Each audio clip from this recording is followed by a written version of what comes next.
Hi guys, welcome back to the channel. This is the top end of soy honey directly off soy cacao. So we're going to have a walk down here, which I've never done with you before, and we're going to have a chat about Songkran. Basically for newbies, I mean it's 4 years since the last Songkran, so maybe you've forgotten yourself. But basically, let's just tell you a little bit of what it is. I mean, what is Songkran? It's Thai New Year, the old traditional Thai New Year. And it's the first time since April 2019 that a full-on water festival is being allowed by the authorities. Now, Songkran started as the dipping of a flower into a bowl of holy water, and then holding that over someone's head so the holy water drips onto the person's head, so washing away the sins of the previous year and blessing you and giving you good luck for the next year. That's how it all started years and years and years ago. Now in Pattaya, this religious dripping of water onto a person's head has become a week-long full-on water fight, which starts usually on the 13th of April and finishes with an insane water battle on the 19th of April. Now, if you're going to be in Pattaya between the 13th and the 19th of April, don't think that you can avoid being soaked in water. If you go out in the daytime, you can't. It's all encompassing. Everyone and anyone is a target, anywhere. Especially if you happen to look dry. There are very big barrels of water all over the city streets, outside bars mostly, where people can use plastic bowls, quite large ones, about a foot wide across, and to scoop up the water and throw it at anyone around who is just passing by or anything. Many people have those big pump action water guns, which you can also refill at these big barrels. Now it becomes a total free-for-all, especially when alcohol's involved. I mean, some people love it, but those people who hate it try to avoid it by going out food shopping early in the morning, about 8 a.m. and they're back home by 12 noon, which is when it normally all starts in earnest for the rest of the day. Now traditionally, the water throwing used to start around 12 noon, but people would stop throwing water as it got to dusk, as it started to go dark. So the evening was normal, and you could get dressed up for a night out without any risk of getting wet, and you could go out and have a full night out, no problem. And that's the way it was for years and years, until about 5 years ago, when groups of young foreign holidaymakers who didn't know the unwritten rules started to come more and more and more, and they would think it was really funny to throw a full bucket of water into the back of a BART bus at 9 p.m. at night, which was full of people all dressed up for a night out. Unfortunately, this still continues today. So that means that people no longer go out normally in the evening during Songkran. Now, if you decide to partake in the water fights, then there are certain precautions that you should take, such as eye protection, because people tend to shoot the water guns directly into people's faces. So make sure you wear the wraparound sunglasses, or the clear ones, but wraparound glasses, to stop the water hitting your eyes. The main reason to avoid eye contact is that the water is not clean. You can get an eye infection. And something else which doesn't like water is your expensive telephone. Yeah, the last Songkran, I remember I wrapped my phone up in 2 plastic carrier bags. You know, the green ones they used to have at Big C. That was before they did the change and stopped the plastic carrier bags. And I wrapped them up, 2 bags, and put it in my pocket. And when I came to use it, the water had got through the 2 plastic bags. and it wouldn't work. I had to stick it into a big bowl of like dry uncooked rice for 2 days before it would work again. So now I never take my phone out with me during a Songkran.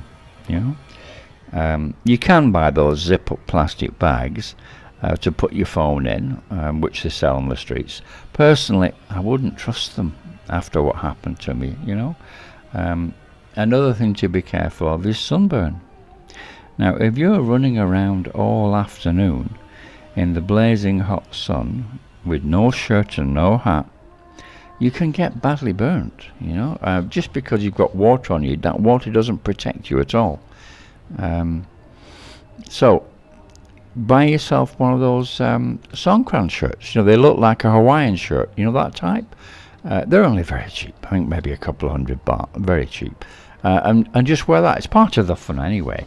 It makes you look like you're part of the party, you know.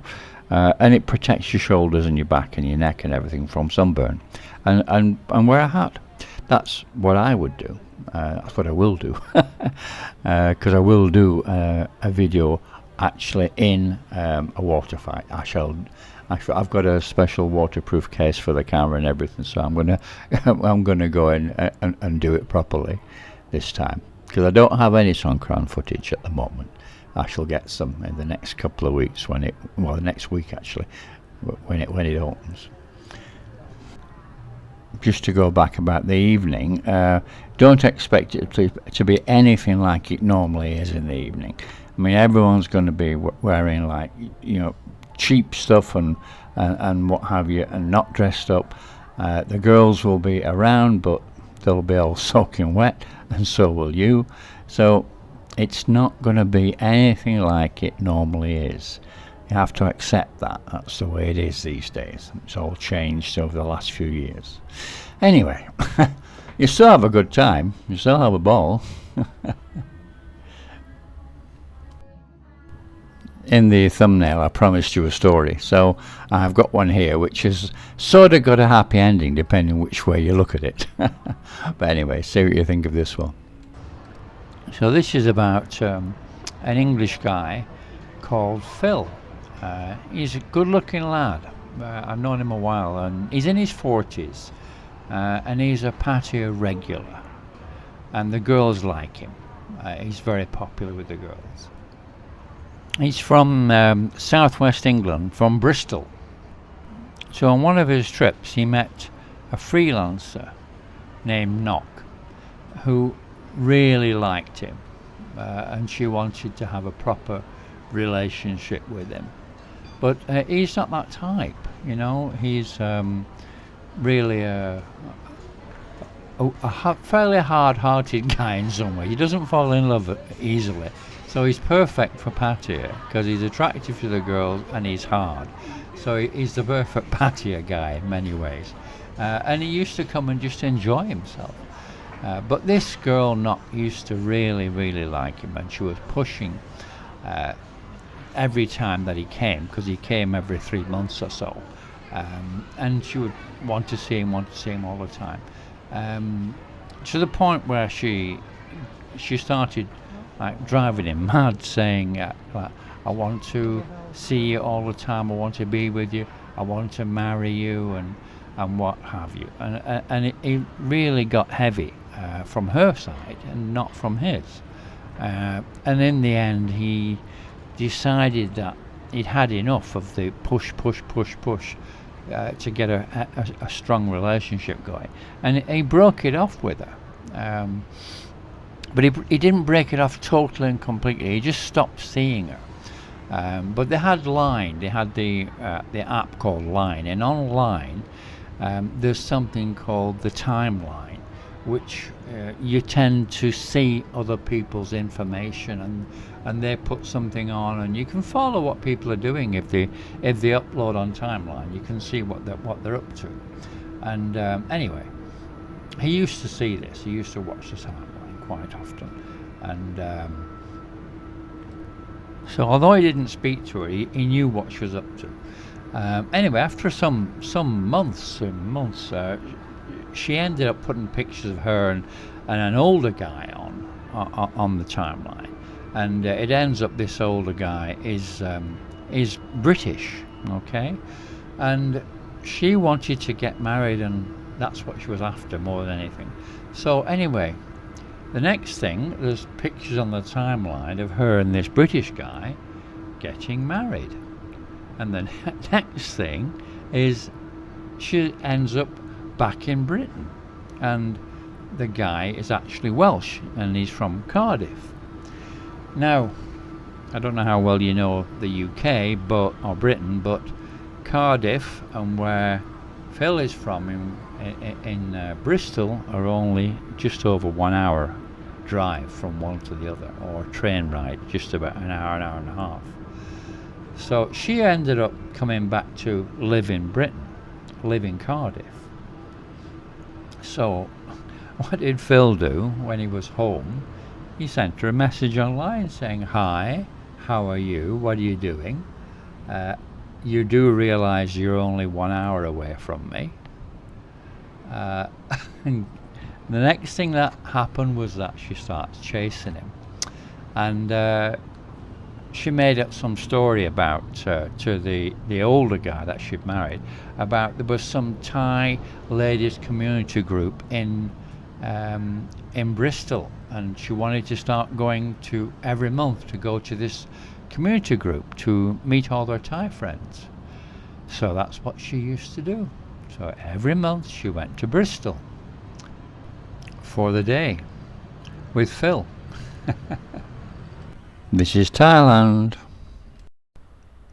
So don't forget the algorithm, guys. Help me out. Comment, say something, anything. And share if you haven't shared already with your friends, and subscribe. It costs you nothing.